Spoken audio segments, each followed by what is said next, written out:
తక్కువ ఖర్చు తక్కువ పెట్టుబడులతో రైతులకు లాభం ఉంటుందని డిప్యూటీ సీఎం భట్టి విక్రమార్క అన్నారు.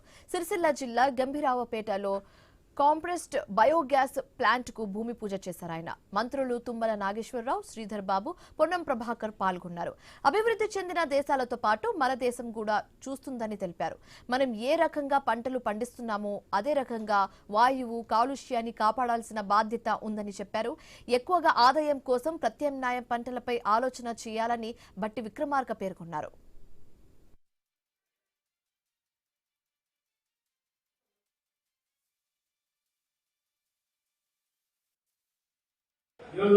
గడ్డి ద్వారా మనం గ్యాస్ ఉత్పత్తి చేయొచ్చు.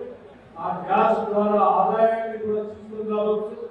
తక్కువ పెట్టుబడులు, ఎక్కువ సంవత్సరాలు రైతులకు ఆదాయాన్ని సంబంధించేటువంటి ఒక మంచి కార్యక్రమాన్ని చేపట్టుకోవచ్చు అని చెప్పి ఈ ప్రాంత రైతాంగ సోదరులకు మేలు చేయడం కోసం మనందరం ఈరోజు ఆలోచన చేస్తా ఉన్నాం.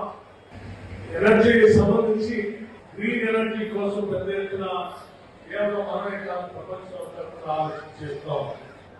రైతాంగ సోదరులందరికీ నేను విజ్ఞప్తి చేస్తా ఉన్నాను.